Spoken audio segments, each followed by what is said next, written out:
বন্ধু সালাম যখন আমরা ফিরাই, বিশ্বনবী সালাম ফিরে কি পড়তেন? সালাম ফিরে বলতেন আল্লাহু আকবার, সালাম ফিরে পড়তেন আস্তাগফিরুল্লাহ আস্তাগফিরুল্লাহ আস্তাগফিরুল্লাহ কয়বার? সালাম ফিরে পড়তেন সুবহানাল্লাহ 33 বার, আলহামদুলিল্লাহ, আল্লাহু আকবার, আয়াতুল কুরসি, আরো দোয়া আছে না নাই? বিশ্বনবী এগুলো অনেকক্ষণ লাগাইয়া পড়তেন। কিন্তু আমরা এখন ইমামেও পড়ে না, মুসল্লিও পড়ে না, আমরা এত ব্যস্ত, আমাদের হাতে এত সময়ও। আমরা যে 4 রাকাত যোহরের নামাজ পড়ছি এটাই তো বেশি, আবার সালাম ফিরে এত দোয়া, এত টাইম কই? আমরা খুব ব্যস্ত না? So much busy. আমাদের পোলা আছে, মাইয়া আছে, সংসার আছে, ব্যবসা আছে, এত সময় কই? এই জন্য আমরা সুন্নাহর ভিতরে মজা নাই। সালাম ফিরে আমরা এখনো দোয়ার কাছে দাঁড়িয়ে নাই, হুজুরও নাই, মুয়াজ্জিন মুসল্লিও নাই। তাই সালাম ফিরাই আমরা আল্লাহুম্মা আমিন বইলা লম্বা দোয়া শুরু।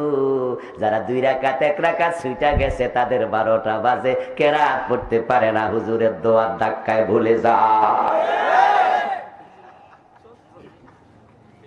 আমি নিজেও মাঝে মাঝে দেখি যদি 2-1 রাকাত ছুটতে যায় আর হুজুর শুরু করে দোয়া জোরে জোরে মাইকে পড়ে না, কারণ প্রায় মসজিদের এখন সাউন্ড বক্স আছে। আচ্ছা আপনারা বলুন তো, জোরে যদি বেটা দোয়া পড়ে তখন কেরাতের মাঝে ঝামেলা হয় কিনা? আপনারা যারা দোয়া করছেন আমি আপনাদেরকে বলছি বিনয়ের সাথে, এই দোয়াটা কি করা ফরজ ওয়াজিব? আপনিও তো এটাকে ফরজ ওয়াজিব বলেন না, আপনি বলেন হুজুর এমনি করিয়া কি একটু মজা লাগে, কেউ কেউ কয় সুন্নত। তো ঠিক আছে, আপনার সুন্নাহ আমি মানলাম 30 সেকেন্ডের জন্য, মেনে আমি আপনাকে প্রশ্ন করি, আপনার দোয়া হইল সুন্নাহ, আর যে বেটা 1 রাকাত ছুটা গেছে তার কেরাত পড়া ফরজ, তা আপনার সুন্নাহর ধাক্কা বেরাত ফরজ ছুটা যায়।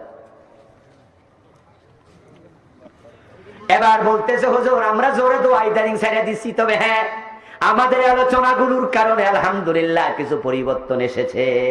কিছু কিছু মসজিদে দেখি এখন আর জোরে দোয়া করে না, কিন্তু এখনো পুরাটা ছাড়ে নাই, কারণ সাইরা দিলে ইমামতিও থাকবো না। মুসল্লি এমন ফাজিল, ফরজ নামাজের রাকাত কম পড়লো ইমামতি যায় না, লোকমা দিয়া সোজা করব, কিন্তু যদি মুনাজাত ছাড়ে ইমামতি থাকবে না।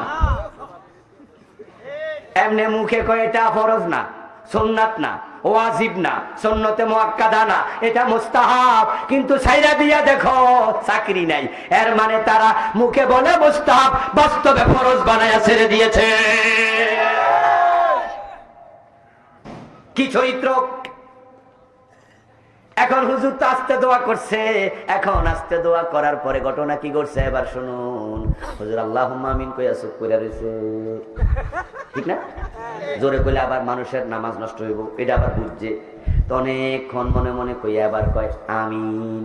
তো পিছনে আমরাও কইছি আমিন। আমিন শব্দের অর্থ কি? এখন কি কবুল করো, আপনি কি শুনছেননি? অন্ধকারে দিল মেরা দিলেন।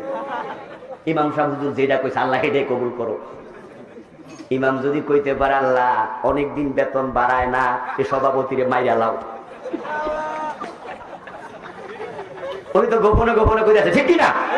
উনি তো জোরে কইছে না, এ আল্লাহ আমার পিছনে সেক্রেটারি অনেকদিন লাগা রইছে, এ বেটা জ্বালায় আমি অস্থির, আল্লাহ হেরে বোবা বানাইয়া দেও। এখন আপনিও কইছেন আমিন, আল্লাহ কয় ধরাটা খাইলি।